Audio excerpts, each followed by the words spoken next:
Welcome students last time मैंने exercise 9.1 का question number 6 किया था, तो आज क्वेश्चन नंबर 7 करेंगे हम।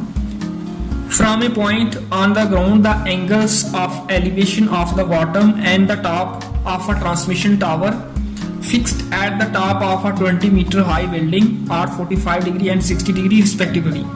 Find the height of the tower. The given situation is shown in figure 1.1। जो गिवन सिचुएशन है वो फिगर 1.1 में मैंने ड्रा की हुई है। तो ये एक टावर है CD, इसकी हाइट हमें फाइंड करनी है और ये एक 20 मीटर हाई बिल्डिंग पर ये लगाया गया है और इस टावर के बॉटम का एंगल ऑफ एलिवेशन है 45 डिग्री और इसके टॉप का एंगल ऑफ एलिवेशन है इस पॉइंट से, एक पॉइंट है वहां से इसके बॉटम का एंगल ऑफ एलिवेशन 45 डिग्री और टॉप का 60 डिग्री। हमें टावर की हाइट फाइंड करनी है। बिल्डिंग की हाइट हमें गिवन है 20 मीटर।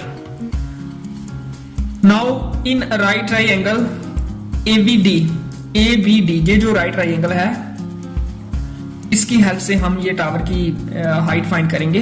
ये जो ट्राइंगल है ABD, इसमें थोड़ी सी मिस्टेक है। ये बेस एंगल 45 डिग्री है।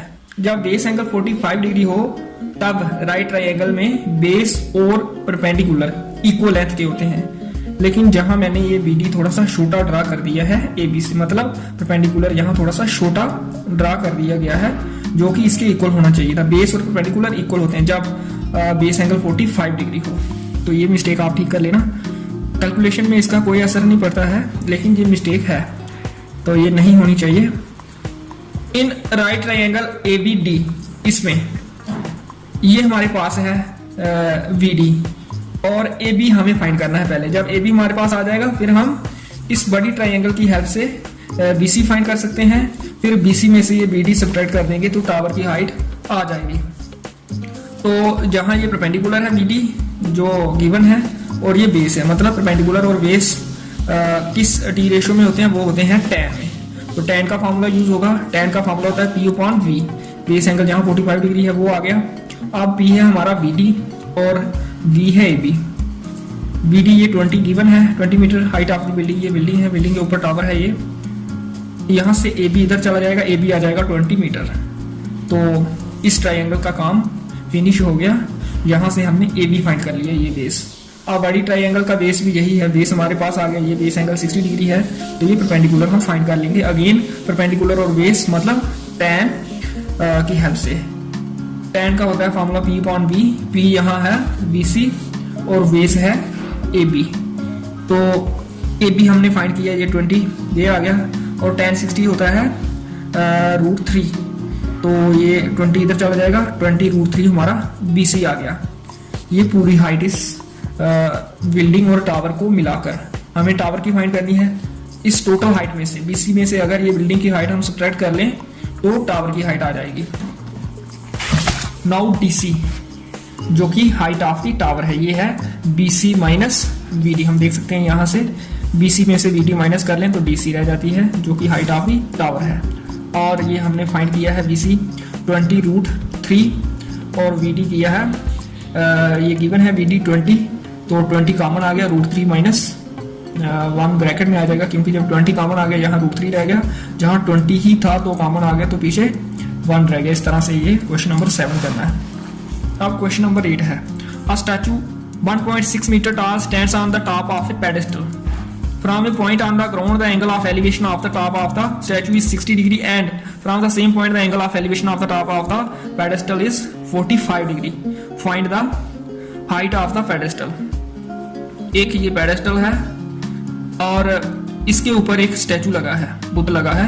जैसे आपने देखा होगा किसी भी चौक में एक पहले पेडेस्टल थोड़ा सा बड़ा होता है, उसके ऊपर कोई स्टैचू लगाया होता है। तो ये स्टैचू की हाइट गिवन है 1.6 मीटर और इस पॉइंट से इस स्टैचू के बॉटम का एंगल ऑफ एलिवेशन 45 डिग्री है और इसके टॉप का एंगल ऑफ एलिवेशन 60 डिग्री। हमें पेडेस्टल की हाइट फाइंड करनी है। तो गिवन सिचुएशन दिखाई गई है।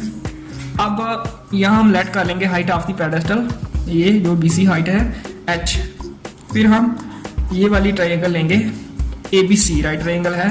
तो इसमें ये हाइट हमने सपोज कर ली है पेडेस्टल की H और हमें ये फाइंड करना है बेस, मतलब ये परपेंडिकुलर और बेस इन्वॉल्व करना है, वो टी रेशो होगी tan की, एंगल 45 है, तो P अपॉन V, P हमारा BC है जो हमने H सपोज किया है पेडेस्टल, H इसकी हाइट है, तो AB हमारे पास आ जाएगा, जहाँ H आ गया BC और जो AB ऐसे आ गया tan 45 1, तो AB इधर चला गया इक्वल टू H, तो AB भी हमारा H आ जाएगा। जब भी बेस एंगल 45 डिग्री हो तब ये बेस और परपेंडिकुलर इक्वल होते हैं, अगर ये H है तो ये भी H होगा।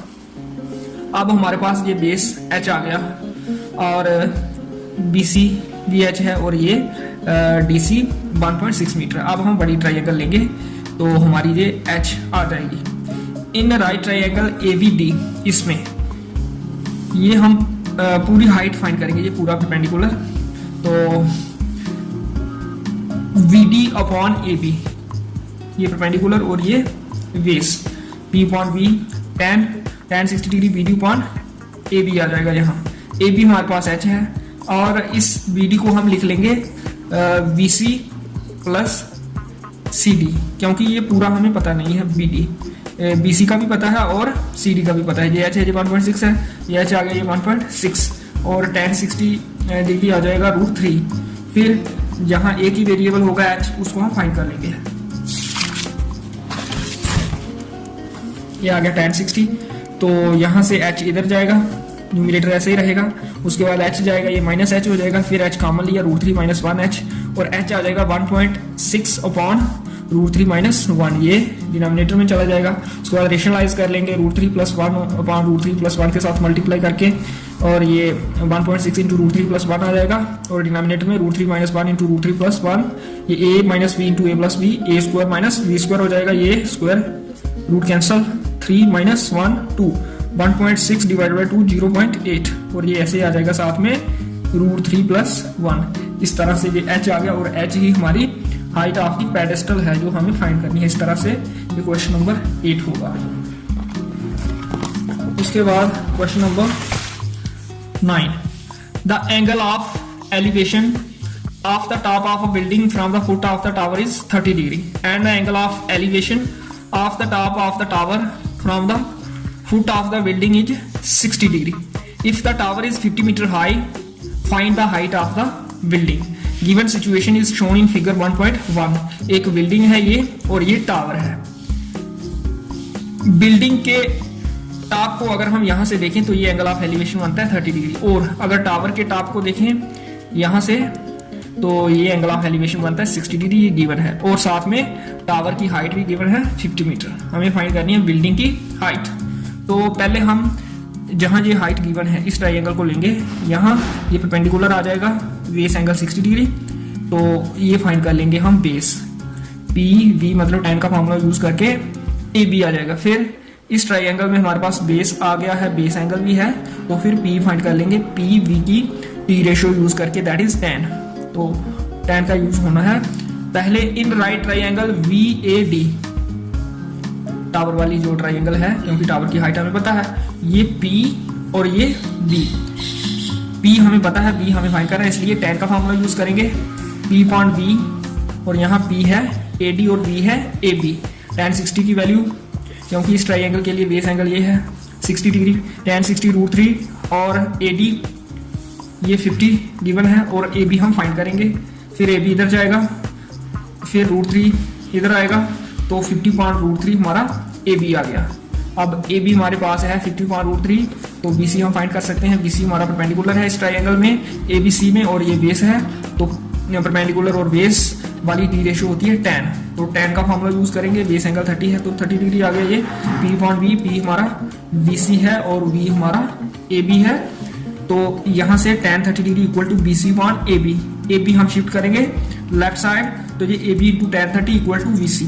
AB हमारा है 50/√3 और BC हमें फाइंड करना है, tan 30 डिग्री की वैल्यू होती है 1/√3, तो BC आ जाएगा 50/√3 इंटू 1/√3।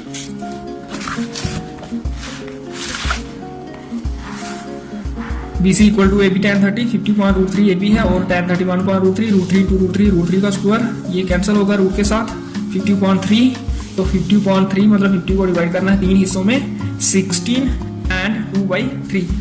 तो ये हमने इसको मिक्स फ्रैक्शन में लिख दिया इस फ्रैक्शन को, 50 को 3 के साथ डिवाइड किया तो क्वोशंट हमारा आया 16 और रिमाइंडर आया 2। तो जब मिक्स फ्रैक्शन में चेंज करना हो किसी फ्रैक्शन को तो हम डिवाइड करके करते हैं और पॉइंट नहीं लगाना है। जब पॉइंट लगाने की जरूरत पड़े वहां स्टॉप करना है और क्वोशंट लिखना है यहाँ, उसके बाद ये रिमाइंडर न्यूमरेटर में और ये जो डिवाइजर है ये वाला सेम यहाँ आ जाता है 16 एंड 2/3 मीटर या 50.3 मीटर। ये है हाइट ऑफ दी बिल्डिंग, ये एक ही लेंथ है 50.3 बोलो यहाँ 16 एंड 2/3 मीटर। तो इस तरह से ये क्वेश्चन करना है। नेक्स्ट क्वेश्चन में नेक्स्ट टाइम करूँगा, आज के लिए इतना ही। ओके।